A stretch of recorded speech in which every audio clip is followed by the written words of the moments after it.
I walked out of that restaurant without saying a word, left my girlfriend sitting there with her phone still glowing in her hand. And 6 months later, every single one of her friends who'd engineered that disaster had destroyed their own relationships using the exact same tactics they'd taught her. My name's Rowan. I'm 29, I work in software development, and I've never tolerated mind games, which is probably why what happened felt like such a betrayal when I finally saw it clearly. I met Lila at a birthday party about 2 years ago, and it was one of those rare, effortless connections. We talked for hours about everything that mattered. We had the same views on honesty and respect. And for the first 8 months, we had the kind of relationship where we didn't need to test each other because we already trusted each other. Then her friends started appearing more in our conversations, in her decisions, in the way she suddenly questioned things that had never been issues before. Lila had 3 close friends from college, Tessa, Belle, and Nova, and the first time I met them I got an uncomfortable feeling but ignored it because I wanted to give them a fair chance. Tessa constantly posted on social media about how women need to test their men to prove they're worthy, and she'd burned through 4 relationships in 2 years. Belle was quieter but more dangerous. She'd make little comments that planted doubt where none existed. And I'd later learned she'd convinced her previous boyfriend she was in danger and needed him to quit his career to protect her from threats that didn't exist. Nova treated relationships like science projects, always analyzing attachment styles and evolutionary psychology, talking about how men lose interest if they don't chase, and she kept spreadsheets rating her ex-boyfriend's behaviors on color-coded charts. When you love someone, you want to trust their judgment about people they've known for years, so I convinced myself they couldn't be as bad as my instincts suggested. The first major warning came about 10 months into our relationship, when Lila's parents invited us for Sunday dinner. I brought flowers and wine. We had a great meal, and everything was smooth until Lila mentioned her 3 friends would stop by for dessert. Her sister Mara shot Lila a look I couldn't interpret, but I just smiled. The moment Tessa, Belle, and Nova walked in, the atmosphere changed completely. Tessa asked how much money I made, which even Lila's father seemed uncomfortable with. And when I politely deflected, she pushed harder about salary ranges because apparently Lila was used to a certain lifestyle, which wasn't even true. Belle kept bringing up her friend's boyfriend who did grand gestures like renting helicopters for anniversaries, making pointed comments about how some guys naturally know how to show love while looking at me like I was failing. Nova asked about my attachment style, and when I said I didn't think in those terms, she immediately labeled me as avoidant even though we'd just met. Lila's parents looked uncomfortable. Her dad changed the subject multiple times, and Mara excused herself upstairs, but Lila sat there nodding along like this was normal. Later, Mara pulled me aside and said something I should have listened to. She told me her sister's friends had sabotaged every previous relationship by convincing her that men need to constantly prove themselves, and I should be aware they were probably already working on her. I laughed it off, thinking she was being dramatic. Over the next few weeks, I noticed changes. Lila would cancel plans without explanations. She'd get weird about me talking to female coworkers, even though jealousy had never been her thing. She'd ask bizarre hypotheticals about whether I'd quit my job immediately if she needed me to. And these felt less like questions and more like tests with right and wrong answers. When I asked where this was coming from, she'd say her friends told her it was normal to need reassurance. And every time she mentioned them, I felt that knot in my stomach tighten. Then came the evening that made everything click. We'd planned a quiet night at her apartment, and I showed up with Thai food to find her on the couch staring at her phone looking stressed. Throughout dinner, she kept glancing at it, and at one point it buzzed, and I caught a message from Nova that said something about not backing down. She started this conversation about whether we were really on the same page, using phrases that didn't sound like her, talking about needing someone who would fight for her even though I'd supported her through everything that mattered. I asked what specifically she needed, and she couldn't give a straight answer, just kept circling back to vague ideas about passion and effort that sounded copied from Instagram. Her phone rang. She ignored it. I saw it was Tessa calling, and I understood this wasn't about us. This was about whatever script her friends had given her. I told her I needed to go home, and she got upset, asking why I wasn't fighting right now, which felt like confirmation this was a test I didn't know I was taking. I left feeling like the woman I knew was being replaced by someone following instructions. The next morning, she sent an apology saying she'd been stressed, and I wanted to believe her, but then I was scrolling through my phone and saw an old voice message from Nova in a group chat from weeks ago that I'd never clicked on. I played it and heard Nova's voice crystal clear saying, "You need to test him. Make him chase you. If he doesn't fight for it, then he was never really yours." And I could hear Tessa and Belle agreeing in the background about how every man needs to be tested. I sat there listening on repeat, feeling like I'd been hit in the chest, because suddenly everything made sense. The jealousy, the hypotheticals, the conversation where she'd been waiting for specific reactions. These three women had decided my relationship needed stress testing, and Lila had agreed to it. I called Mara, and she confirmed her sister's friends had been doing this for years, and Lila couldn't see it anymore. She genuinely thought this was what protecting yourself looked like. I didn't confront Lila immediately, but I started watching the pattern. She'd text her friends before making decisions about us. She'd quote them in arguments. She'd second-guess her own feelings if they didn't match what the group thought. I realized I wasn't just dating Lila. I was dating a committee, and that committee had decided I needed to prove myself in ways that had nothing to do with actual love. I tried one honest conversation asking if we were okay or if her friends were convincing her we weren't, and she got defensive immediately, said I was being paranoid. And when I mentioned the voice message, she went pale, but tried to spin it as them being protective. That's when I knew this couldn't be fixed, because she'd chosen their version of reality over ours. So I made a decision. I wasn't going to play along anymore. I wasn't going to jump through hoops or chase someone who was running away as part of a strategy. Our 1-year anniversary was coming up in 2 weeks, and I had a feeling that's when they'd make their big move. I made a reservation at her favorite Italian restaurant for our anniversary, the same place where we'd had our 3rd date, and where she'd told me she could see a future with me. And part of me hoped maybe being back there would snap her out of whatever trance her friends had put her in. I showed up 15 minutes early, got us a corner table with candles, ordered a bottle of wine. And when she walked in, I immediately knew something was off because she had that stressed look and her phone was already in her hand. She sat down, but within 5 minutes, she'd checked her phone 3 times, not even trying to hide it, just glancing down at the screen like she was waiting for instructions. I tried normal conversation, asked about her week, mentioned something funny from work, but she was barely listening, giving one-word answers while her thumb hovered over her screen. The waiter came, and she didn't even look at the menu, just ordered the first thing she saw, which was completely unlike her because she usually took forever deciding. Her phone buzzed. She immediately picked it up, read something, and I saw her face change, saw her take a deep breath like she was preparing for something. And I knew this was it. She put her phone face down but kept her hand near it.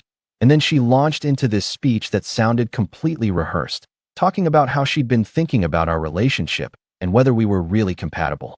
The words coming out of her mouth didn't sound like her. She was using phrases like "we've grown apart," and "I need someone who fights for me," and "I don't feel the passion anymore." And I sat there listening because I recognized every single one of those lines from the social media posts her friends constantly shared.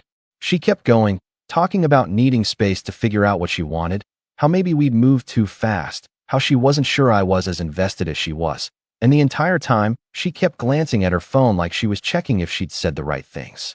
I didn't interrupt, didn't argue, just watched this person I'd loved transform into a puppet saying words someone else had written. When she finally stopped talking, she looked at me with this expectant expression, like she was waiting for me to panic or beg or break down, and I realized this was the whole point. This was the test her friends had designed, and she was executing it exactly as planned. Her phone buzzed again. She couldn't help herself. She glanced at it, and I saw enough of the screen to catch Tessa's name and the words "Stay strong, don't give in." And something in me just went completely calm. I looked at her sitting there waiting for my reaction, and I asked one simple question. I said, "Who told you to say all of this?" And I watched the color drain from her face. She started stammering that nobody told her anything, that these were her own thoughts, but her hand was shaking and her eyes kept darting to that phone, and we both knew she was lying. I didn't raise my voice, didn't get emotional, just told her, "If you want to leave, then leave. I'm not going to beg or chase or play whatever game your friends convinced you was necessary." She looked genuinely shocked, like the script in her head had said I would react completely differently, and she started backtracking immediately, saying she didn't actually want to break up, she just wanted to see if I cared enough to fight for us. I asked her why she would need to test whether I cared when I'd shown her every single day for a year that I did, and she didn't have an answer for that. Her phone started buzzing repeatedly, messages lighting up the screen, probably her friends panicking because this wasn't going according to plan. She reached for it, and I just stood up, pulled out my wallet, and put enough cash on the table to cover the bill and tip. She asked where I was going, and I told her, "I'm going home. I'm not interested in being tested like some kind of science experiment. When you decide to trust your own feelings instead of your friends' opinions, you know where to find me." I walked out of that restaurant and didn't look back, didn't wait to see if she'd follow, didn't give her the dramatic scene she'd been coached to expect. And the whole drive home, I felt this strange mix of sadness and relief because I finally understood the relationship had been over the moment she'd chosen to listen to them instead of herself. My phone started blowing up before I even got home. Texts from her asking where I went, saying we needed to talk, that she'd made a mistake, that she didn't mean any of it. I didn't respond because what was there to say? She'd literally scripted our breakup based on her friend's advice and expected me to perform my role in their little drama. The texts got more frantic as the night went on. She was clearly panicking because the test hadn't worked the way it was supposed to. I was supposed to grovel, and she was supposed to feel powerful and wanted, but instead I'd just left, and now she was sitting with the consequences. Around midnight my phone rang, and it was Mara. She sounded tired and frustrated when she told me she'd just spent 2 hours with her sister, who'd finally admitted the whole thing had been planned by Tessa, Belle, and Nova down to the exact words she was supposed to say. They'd convinced Lila this was the only way to know if I really loved her. That men need to be pushed to show their true feelings, that if I didn't fight through the fake breakup, then I was never serious about her anyway. Mara said Lila was devastated because she genuinely believed her friends were helping her, that they'd framed it as protecting her from getting hurt, and now she couldn't understand why I'd just walked away. Mara asked if I was planning to talk to her, and I said honestly I didn't know, because how do you come back from someone testing your love like it's a game show? How do you trust someone who valued their friends' manipulation tactics over the relationship you'd actually built together? I went to bed that night feeling emptier than expected, not because I doubted my decision, but because I was mourning what we'd had before her friends got involved, before every interaction became a potential test, before I had to wonder if her words were actually hers or just scripts they'd given her. The next morning I woke up to 47 unread messages from Lila, each one more desperate than the last, and I finally responded with one text saying I needed space and time to figure out if this was something I could move past. She immediately started calling, and I didn't answer because I knew if I heard her voice I might soften, might let her explain, might get pulled back into a situation where I'd always be wondering if she was listening to me or to them. Days turned into weeks, and the messages kept coming, apologies and explanations and promises that she'd cut off her friends. But I couldn't shake the image of her sitting across from me at that restaurant reading instructions off her phone while pretending to break my heart.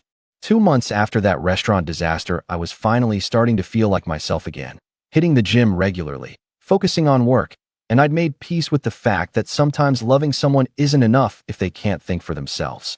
I'd blocked Lila after the 100th apology text because I needed to actually move forward, and the silence was healing. Then Mara called asking if we could grab coffee because she had updates, and something in her tone told me this would be interesting. We met at a place near her apartment, and she looked almost amused when she sat down, and she started by telling me that all 3 of her sister's friends had completely destroyed their own relationships in the past 2 months using the exact same tactics they'd taught Lila.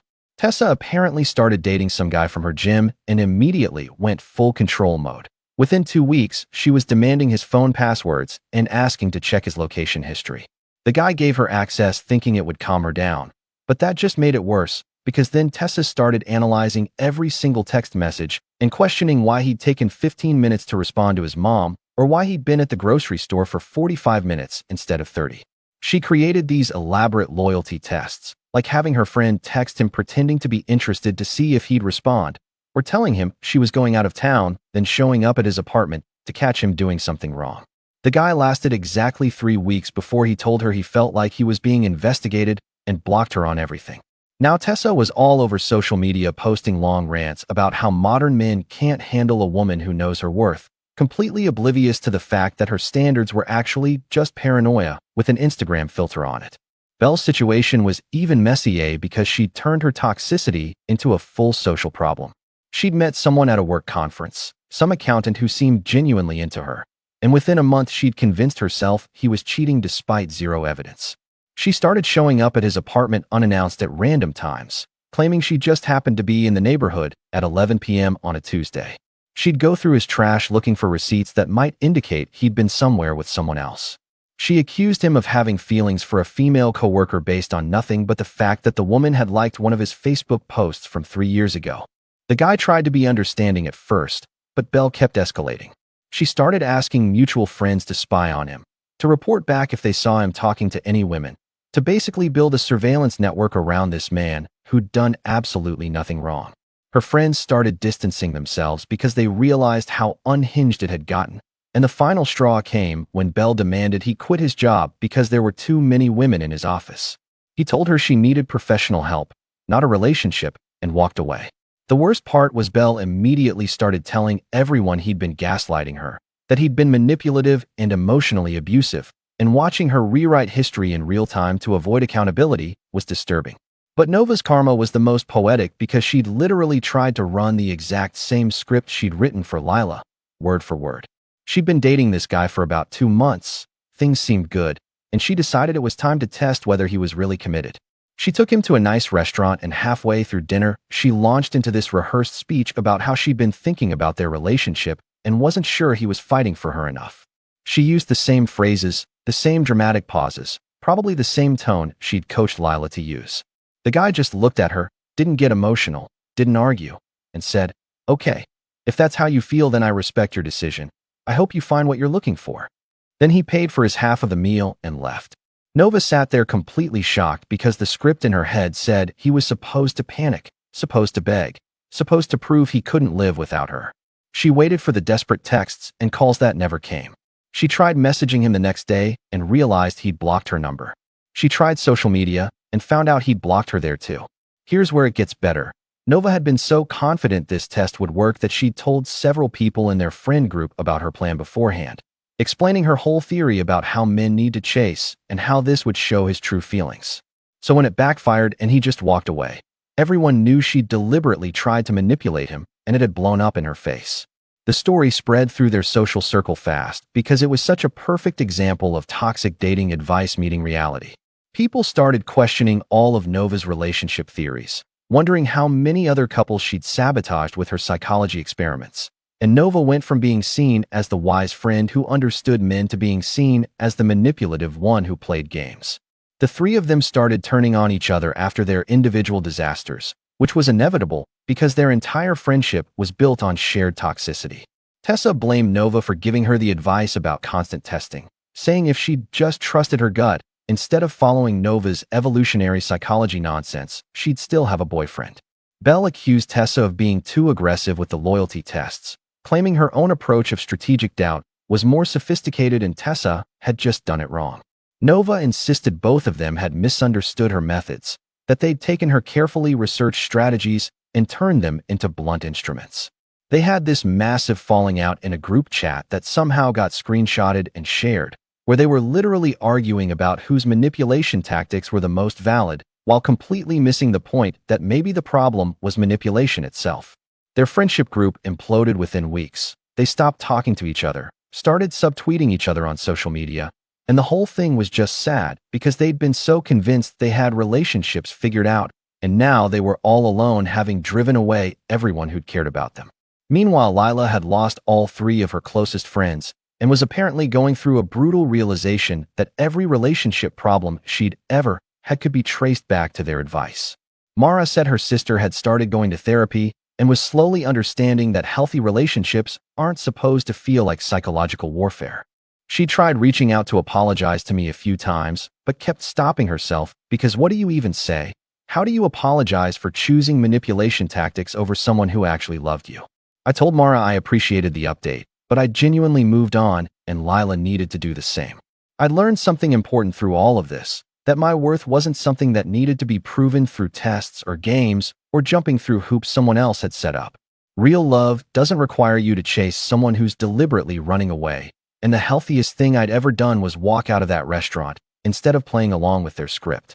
The weeks turned into months, and I genuinely started enjoying my life again. I reconnected with friends I'd been neglecting, took on new projects at work that excited me, started dating casually without pressure, and I realized how much energy I'd been spending trying to decode Lila's behavior and anticipate her friend's next move. I ran into Lila once at a coffee shop about 5 months after everything ended, and she looked tired, smaller somehow, and she gave me this sad smile like she wanted to talk, but knew she'd lost that right. I nodded politely and kept walking because there was nothing left to say. She'd made her choices and I'd made mine. And sometimes people don't get second chances because the first chance revealed everything you needed to know. Looking back now, I can honestly say that Breakup was one of the best things that ever happened to me. Not because I didn't love her, I absolutely did, but because it taught me that I'd rather be alone than be with someone who treats love like a game where you have to constantly prove yourself worthy. The worst part wasn't even the breakup itself. It was the realization that I'd been dating a committee instead of a person, that every decision and conversation had been filtered through 3 toxic people who saw relationships as power struggles instead of partnerships. 6 months later, I'm genuinely happy, genuinely at peace, and genuinely grateful that I walked away when I did. Because staying would have meant accepting that being tested was just part of love. And I know now that real love doesn't work that way. The right person won't need her friends to script your breakup to see if you'll fight for her. She'll just know because you show her every single day through actions that actually matter. And anyone who tells you otherwise is probably selling you manipulation tactics disguised as relationship advice. What do you think about this story? Let me know in the comments. Drop a like, and don't forget to subscribe for more real-life stories.